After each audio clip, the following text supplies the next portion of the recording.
Todos, é muito bom estarmos na casa de Deus para aprendermos também alguma coisa a mais. Já temos ali a projeção, muito bem. Esse sermão ele é de uma série que nós estamos iniciando e esse é o primeiro dessa série, uma série que eu julgo ser muito importante para a igreja nesses tempos. Talvez até em outros tempos já tivesse sido necessário, mas nunca é tarde. Tem como título Fogo Amigo. Quando a gente fala de fogo amigo, eu estava pregando numa outra igreja, daí as pessoas colocaram uma imagem assim, né, para divulgar o sermão. Aí colocaram uma fogueira assim, tá, o pessoal meio que acampando ao redor, né, fogo amigo, né. Só que daí eu disse, não é esse o sentido do fogo amigo. O sentido do fogo amigo é uma batalha. E nessa batalha, os exércitos, um lutando contra o outro, de repente se tenta atingir o inimigo, e nessa tentativa de se atingir o inimigo, eventualmente você pode atingir o amigo.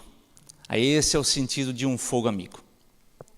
Nessa projeção nós temos ali a imagem de uma das visões de Ellen White. Alguns dizem que essa seja a primeira visão, mas não é essa aí. Essa não é a primeira visão de Ellen White. Apesar de que na primeira visão de Ellen White, ela estava olhando, ela não enxergava nada, de repente o anjo falou assim para ela, olha bem para cima. Ela olhou bem para cima, aí ela viu o povo do advento num caminho estreito, daí nesse aspecto lembra essa visão, mas não é essa visão necessariamente. Essa visão é mais à frente, quando aparece também o povo do advento indo, né, rumo a Canaã celestial, e ali no início da caminhada eles estão ali com carruagens e cheio de bagagens e tudo mais, mas o caminho começa a ficar mais estreito, e eles percebem que tem um abismo no lado, uma parede no outro, e eles percebem que o negócio está ficando perigoso, eles têm que abandonar as carruagens, aí vão só a cavalo, começa a ficar mais estreito, vamos deixar os cavalos. Mais estreito, vamos tirar o calçado. Mais estreito, vamos tirar a meia.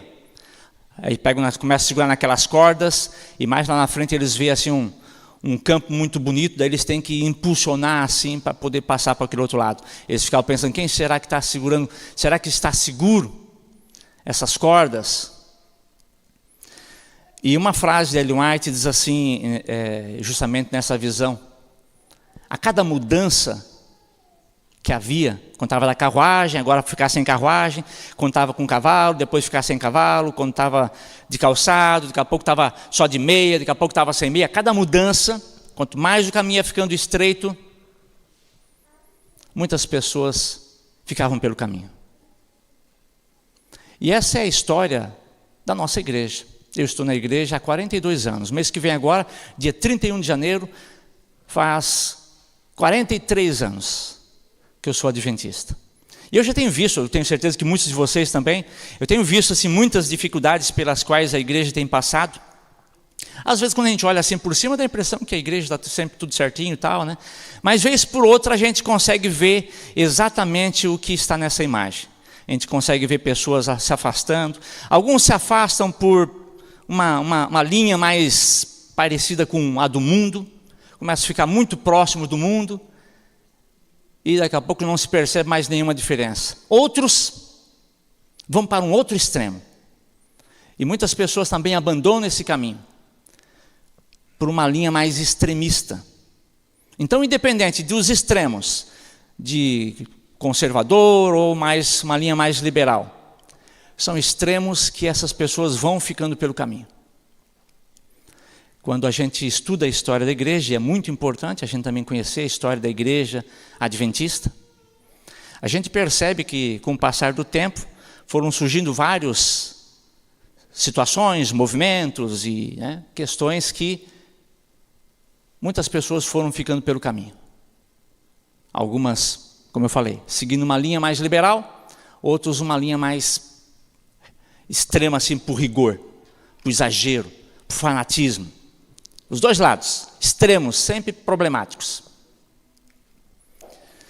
Se nós olhássemos, se pudéssemos ter o privilégio, quem sabe, de a gente ver assim Noé, ou um dos personagens ali do Antigo Testamento, ressuscitados, será que eles seriam adventistas? De certeza não seriam. Mas não seriam mesmo. Por quê?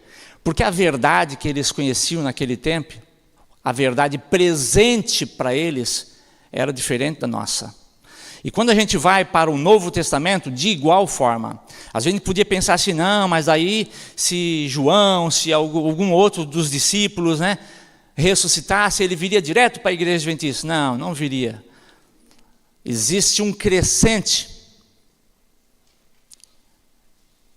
E essas pessoas tinham uma verdade presente lá naquele tempo. É como aquela história do elefante e daqueles cegos que estavam cada qual apalpando uma parte, um colocava as mãos ali na orelha e dizia, o elefante, pelo que eu estou sentindo aqui, ele parece um bicho assim, bem molão assim, com a mão na orelha, né? O outro com a mão na tromba dizia, não, parece que é uma cobra, uma coisa forte, né? O outro dizia, não, parece uma parede, né? Encostando assim no corpo, né? O outro segurando nas pernas, dizia, não, parece colunas aqui. Mas se fosse apenas um deles e ele tivesse cada vez, outro lá no rabinho, não, parece um espanador. Aí daqui a pouco aquele que está no espanador coloca a mão na coluna, né, nas pernas, diz, de fato tem umas colunas também, tem uma parede também, tem um negócio aqui meio mole aqui, a orelha, tem uma tromba também. Quer dizer, com o passar do tempo, a pessoa vai conseguindo compreender melhor as nuances da verdade. E esses povos do passado, do Antigo Testamento, do Novo Testamento, aqui uma representação de Lutero. Lutero também, se ele ressuscitasse, nem luterano ele seria, porque a igreja luterana está muito diferente do que quando ele começou lá na linha, né, do luteranismo. Mas se nós também tivéssemos uma ressurreição dos nossos pioneiros, eles também iriam se assustar bastante com a nossa igreja. E quando eu digo assim que iriam se assustar, eu não estou dizendo no aspecto, apesar de que também no aspecto negativo, mas não é necessariamente nesse aspecto. Por quê? Porque a vereda do justo é como a luz da aurora. Se Noé ressuscitasse, ele que só tinha aquela mensagem para as pessoas entrarem lá na arca, para poderem se salvar, aquela era a verdade presente que ele tinha. E assim, em cada fase, existe ali verdades presentes para aquele momento presente. E nós também estamos nessa fase. Algumas pessoas podem às vezes dizer assim, não, mas hoje nós vivemos uma nova teologia.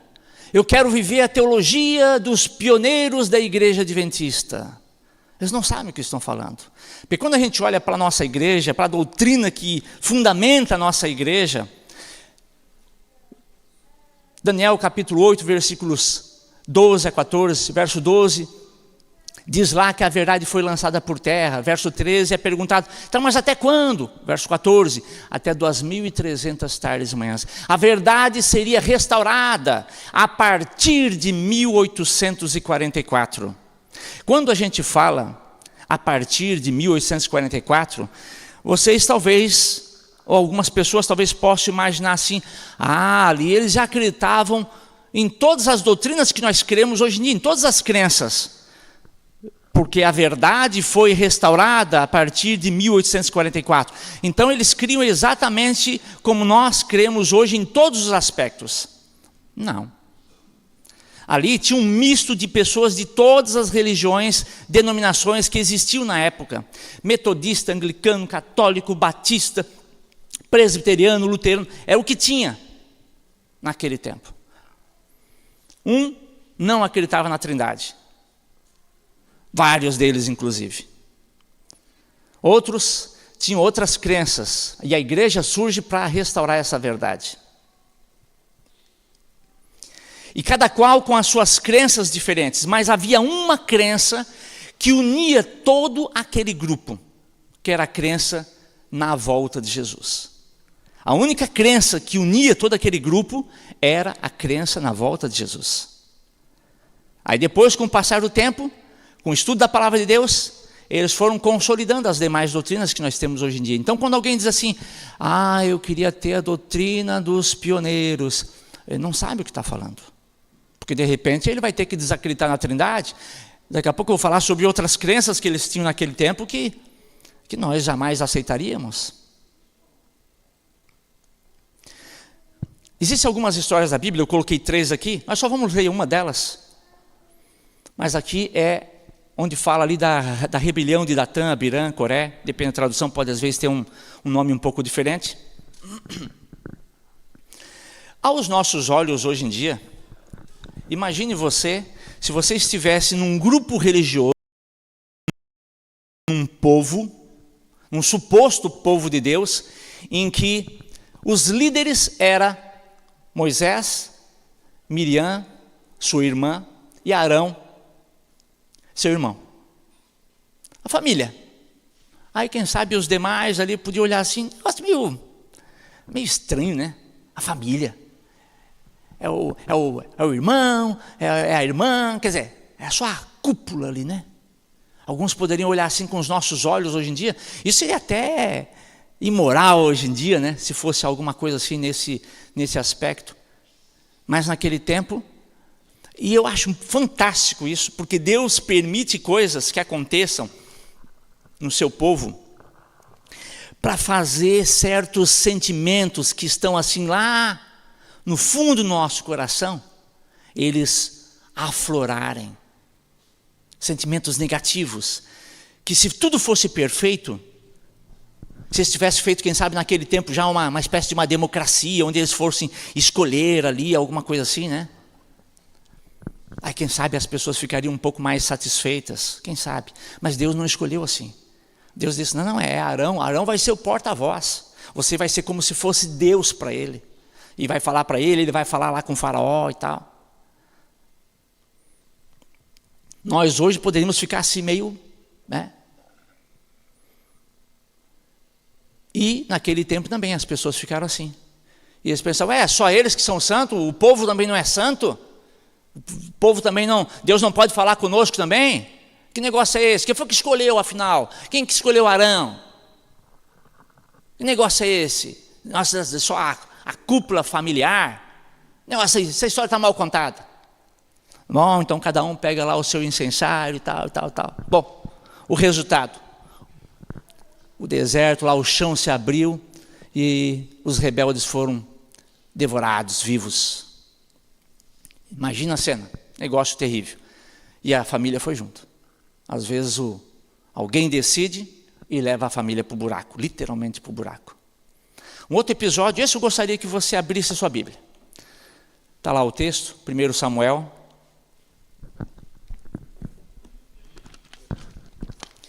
1 Samuel capítulo 13.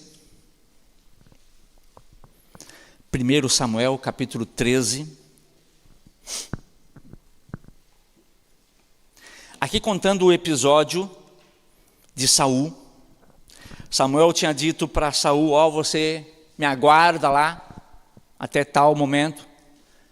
Eu vou fazer o sacrifício, depois você vai lá fazer a guerra contra os filisteus.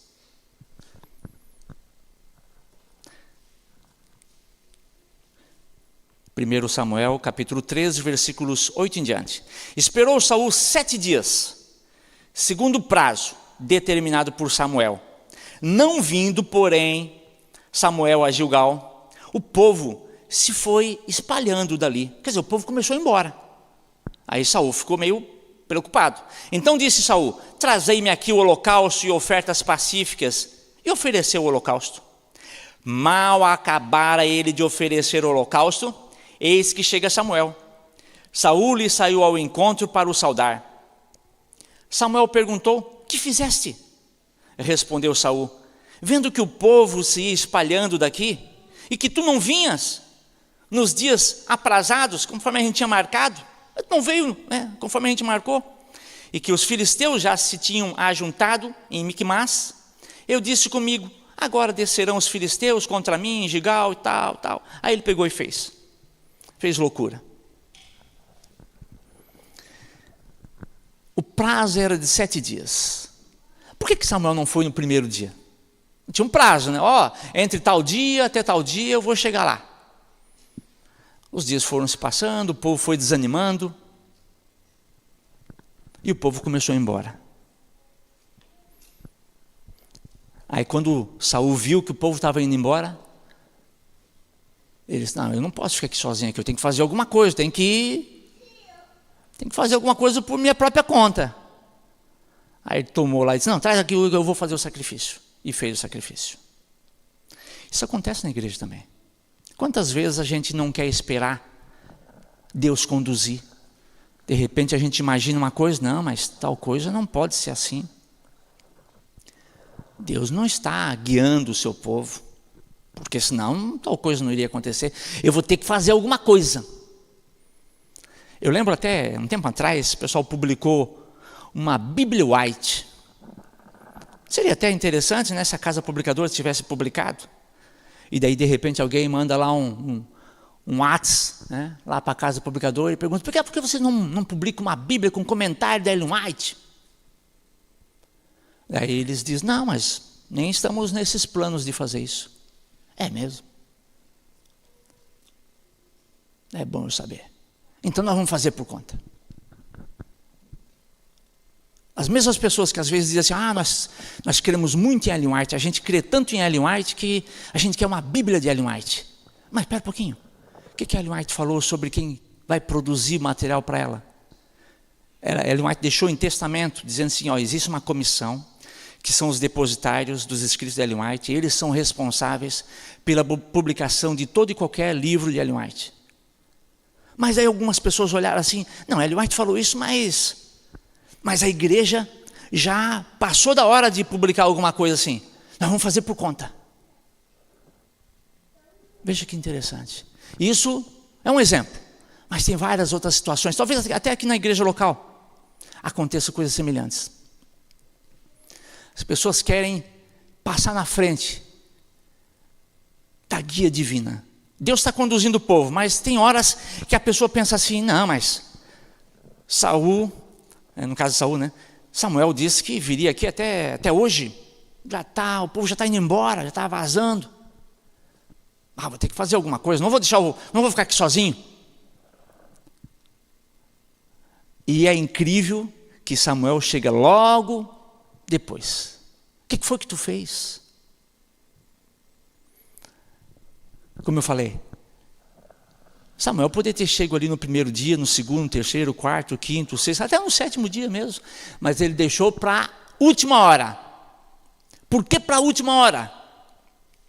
Porque quando deixa ali para a última hora, para aquele último momento, aquele nosso sentimento que está lá, aquela rebelião que está lá no fundo, escondidinha debaixo da pedra do coração, ela bota as asinhas para fora. Não, mas espera aí, a igreja decidiu tal coisa? Como é que é? Não, mas vamos ter que fazer alguma coisa. Deus está conduzindo? Não, mas nós temos a nossa parte para fazer. Vamos tomar uma medida nossa aqui. Eu sempre lembro desses textos, da rebelião, Datã, Abiram, Coré. Lembro desse episódio de modo muito especial aqui de Saul, em relação a não ter esperado ali a Samuel. Mas tem um outro episódio também que eu gosto de associar. Assim, na Bíblia tem muitos episódios que poderíamos encaixar. Esse é um deles. Até o pastor esses tempos pregou aqui sobre isso, né? Quando Uzá, cheio de boas intenções, né, para não ver a arca cair no chão, se espedaçar, a lei rolar pelo chão. Imagina que terrível seria. Não, eu vou segurar. Mas o vou segurar estava contrariando o assim diz o Senhor. Por que Deus deixou os bois tropeçarem? Pela mesma razão que foi lá no último momento que Samuel chegou.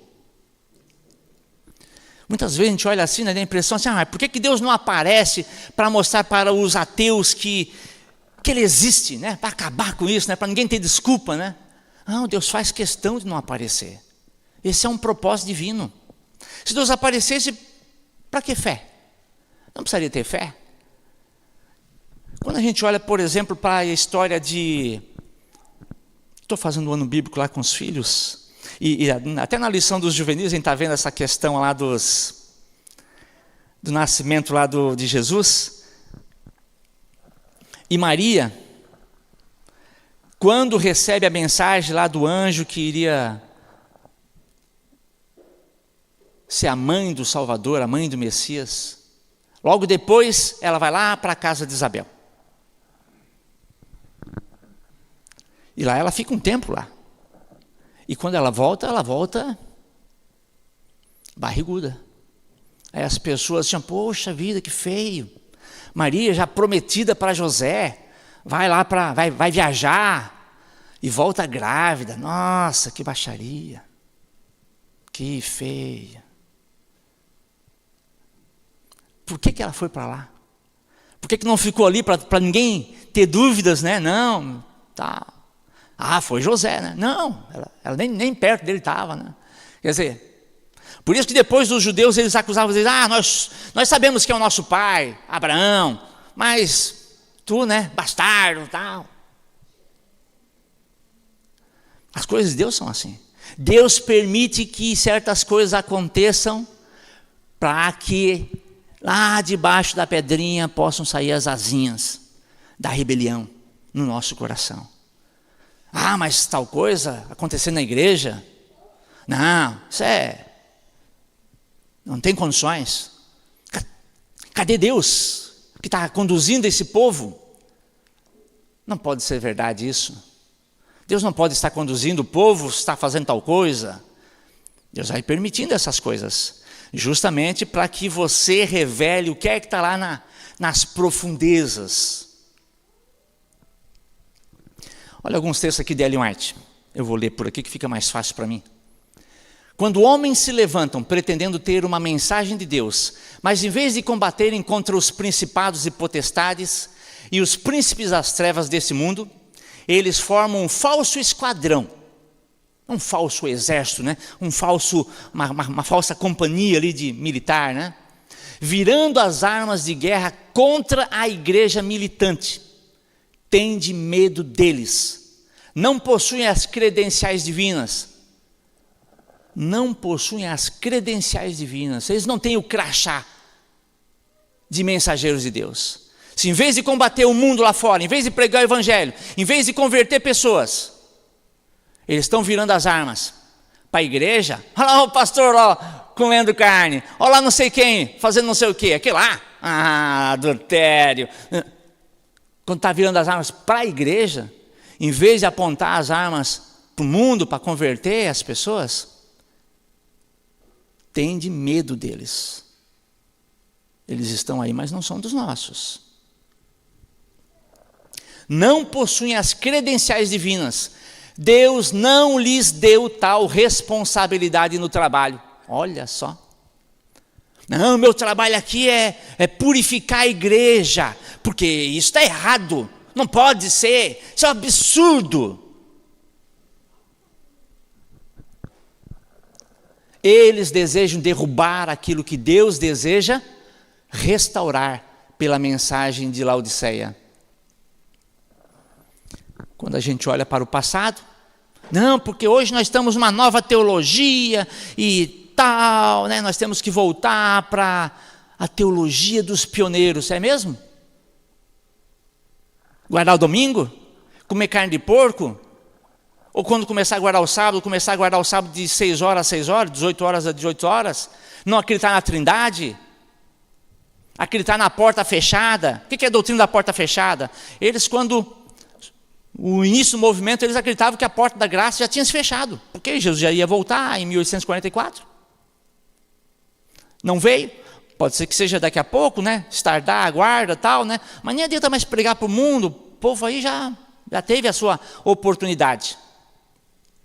Mas eles começaram a perceber que não. E tiveram que voltar atrás de um monte de questões. O povo fumava, bebia.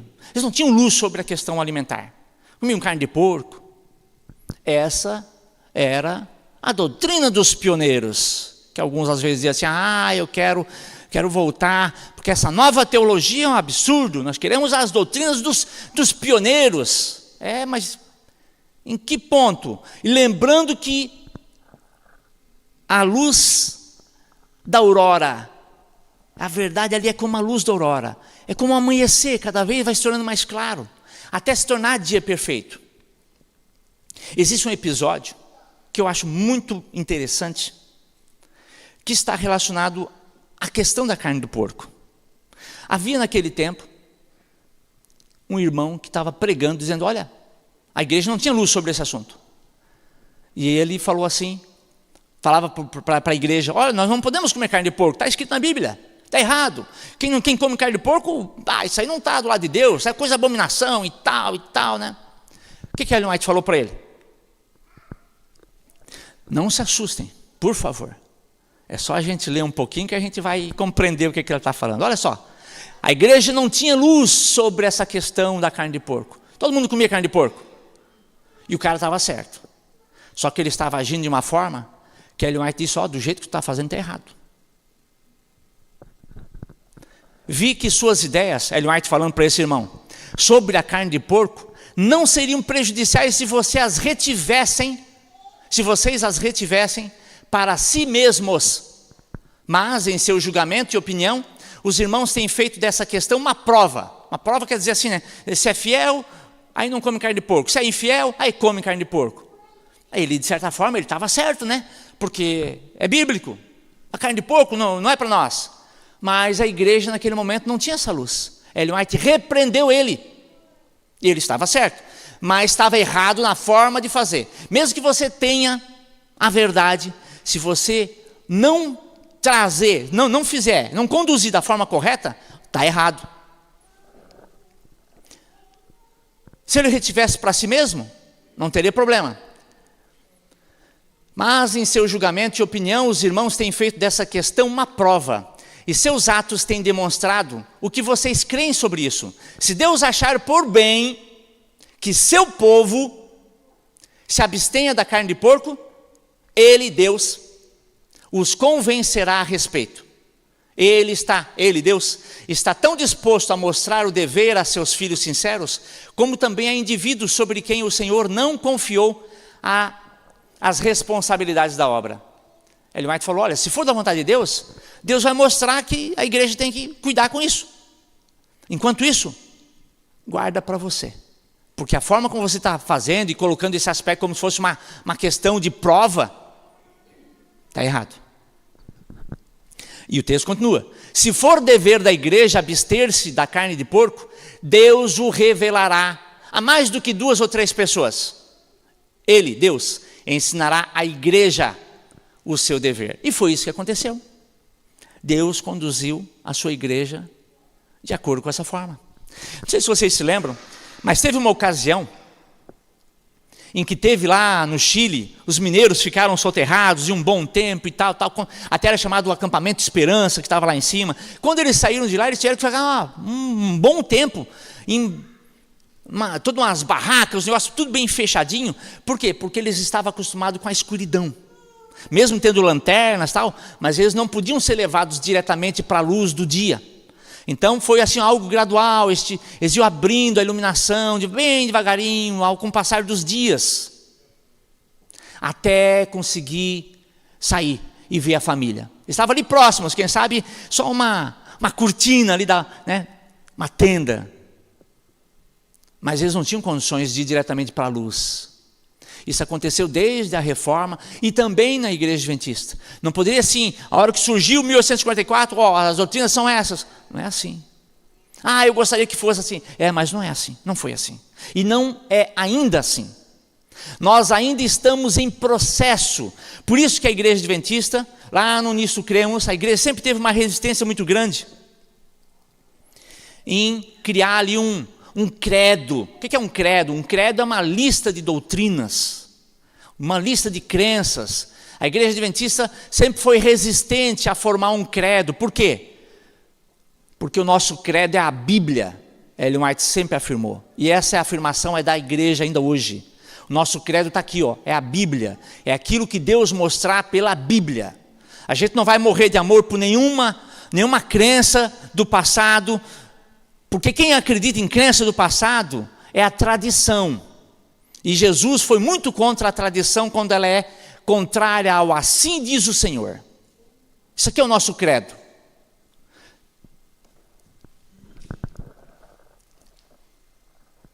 Deus está guiando o seu povo, não uns poucos e separados indivíduos aqui e acolá, um crendo de uma forma e outro diversamente.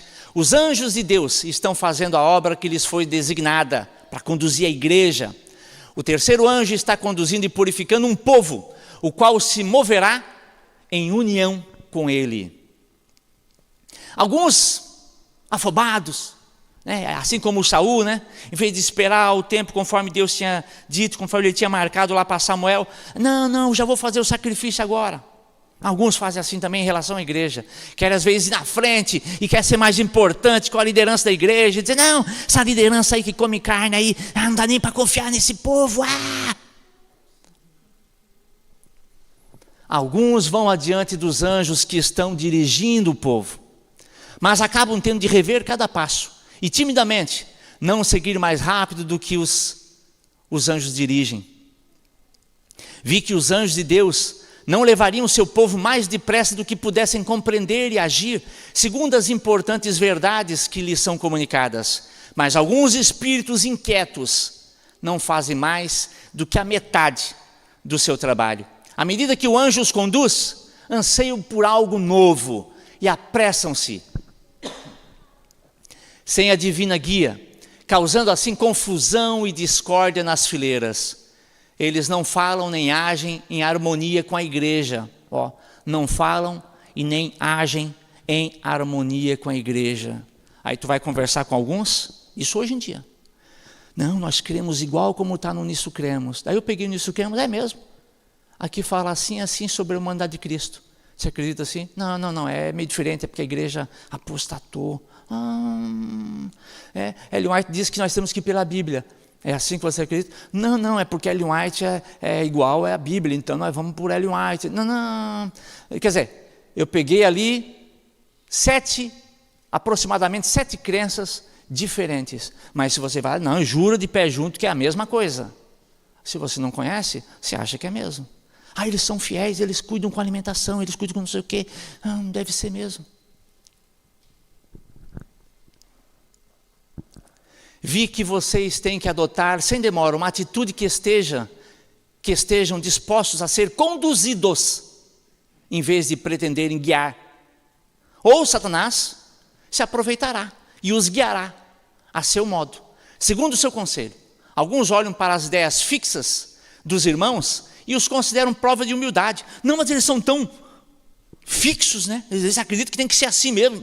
Isso aí eles são, parece que, muito fiéis, né? Eles estão enganados. Vocês estão fazendo uma obra da qual haverão de arrepender-se. Os 3 episódios aqui que a gente comentou. Deus não esqueceu o seu povo, escolhendo um homem isolado aqui e outro ali, como os únicos dignos de que lhes confia a verdade. Não dá a um homem luz contrária. Não dá a um homem luz contrária. Volta lá para Daniel. Capítulo 8, versículos 12 a 14. Deus estabeleceu um povo para restaurar a verdade. Essa é a profecia. A origem da nossa igreja está ali. Não, mas agora já não é mais assim. Agora esse povo já não tem mais a verdade. Mas pera um pouquinho. Você não acredita então na igreja remanescente? Não, eu acredito. A igreja é essa mesmo, mas a liderança hoje se corrompeu e tal. Então a profecia era só para o início, só para 1844. Para hoje em dia, a profecia falhou, porque diz lá que a verdade seria restaurada. Não dá a um homem luz contrária à estabelecida fé do corpo de crentes. Em toda reforma, surgiram homens pretendendo isso. Paulo advertiu a igreja de seu tempo: dentre vós mesmos se levantarão homens que falarão coisas perversas para atraírem os discípulos após si. Ninguém confia em si mesmo. Mas eu sou tão inteligente, eu estudo tanto, eu estou fazendo jejum, eu estou fazendo isso, naquilo. Deus me revelou. Como se Deus lhe houvesse conferido luz especial acima de seus irmãos. Cristo é representado como habitando em seu povo. E os crentes como edificados sobre o fundamento dos apóstolos e dos profetas, de que Jesus Cristo é a principal pedra de esquina, no qual todo edifício bem ajustado cresce para templo santo no Senhor, no qual também vós juntamente sois edificados para a morada de Deus em Espírito. O grande problema é justamente essas pessoas muitas vezes, e pode ser qualquer um de nós. A gente olhar assim para a igreja, ver os problemas, ver o tempo passando e o Samuel não vem, ver a liderança e vai lá tudo irmãos, é Moisés, é Arão, é Miriam, e a gente começa, será mesmo? Será que é assim? Será que Deus está conduzindo o seu povo? Eu vejo problemas na igreja, será que Deus está conduzindo o seu povo? Quando a gente perde essa fé, que Deus realmente esteja ali guiando o seu povo, aí a gente embarca em qualquer lugar, em qualquer direção. Assim como Saul lá em relação a Samuel e tantos outros, né? Deus está guiando um povo do mundo para exaltar da plataforma da verdade eterna, os mandamentos de Deus e a fé de Jesus. Disciplinará e habilitará seu povo. Eles não estarão em divergência, um querendo uma coisa e outro tendo fé e opiniões inteiramente opostas e movendo-se cada qual independentemente do conjunto. Pela diversidade dos dons e governos que ele pôs em sua igreja, todos alcançarão a unidade de fé. Se alguém forma seu próprio conceito no tocante à verdade bíblica, não, eu creio assim. A igreja crê desse jeito, mas isso aqui eu acho que está errado, isso aqui, eu creio diferente. Sem atender à opinião de seus irmãos e justifica seu procedimento alegando que tem o direito de pensar livremente, impondo suas ideias, então aos outros. Aí, primeiro começa dizendo assim, eu posso acreditar diferente, eu tenho liberdade de pensar diferente. Primeiro passo. Depois começa a dizer, se a igreja não pensa igual a mim, é porque apostatou. Os pastores, eles sabem que eu estou certo, só que eles não seguem porque, são mantidos pela organização e tal, né? Como poderá, então, cumprir ali a oração de Cristo pela unidade, né? E se outro e outro ainda se levantam, cada qual afirmando o seu direito de crer e falar, o que lhe aprouver, sem atentar para a fé comum, onde estará aquela concórdia que existia entre Cristo e seu Pai, e para cuja existência entre seus irmãos Cristo orou? Tão somente Deus e o céu são infalíveis. Quem acha que nunca terá de abandonar uma opinião formada e nunca terá ocasião de mudar de critério, será decepcionado. Esse outro texto, ele apresenta mais um aspecto importante. Quando a pessoa tiver um pensamento assim, eu acho que pelo estudo da palavra de Deus, que tal coisa é o certo. Beleza. Leve para os irmãos de experiência. Se eles entenderem que isso ali é válido, beleza. Mas se eles olharem assim e dizerem, não, irmão, isso não tem muita relevância para nós agora não. Que seja abandonado. E aí? Será que a pessoa vai realmente abandonar esse pensamento? Vai ter esse espírito humilde, pronto para aprender? Esse é o problema. É tirar Deus da direção. Não, Deus não está conduzindo. Então, e quero finalizar com um texto de Ellen White aqui, esse último texto, né? Onde ela disse aqui, cobro o ânimo e sinto-me abençoada ao reconhecer que o Deus de Israel ainda está guiando o seu povo e continuará com eles até o fim. Quando a gente volta lá para aquela imagem inicial, o povo do advento, naquele caminho, cada mudança, muitos iam ficando para trás. Aí Ellen White perguntou assim, onde estão aqueles, que a cada mudança iam ficando para trás? Que Deus nos ajude, que nós possamos estarmos bem firmados no nosso credo. Assim diz o Senhor. E deixar Deus conduzir o seu povo e sermos também conduzidos juntamente com eles. Deus abençoe a cada um de nós possamos, ó Deus, estarmos sempre firmes em Deus. Amém. Vamos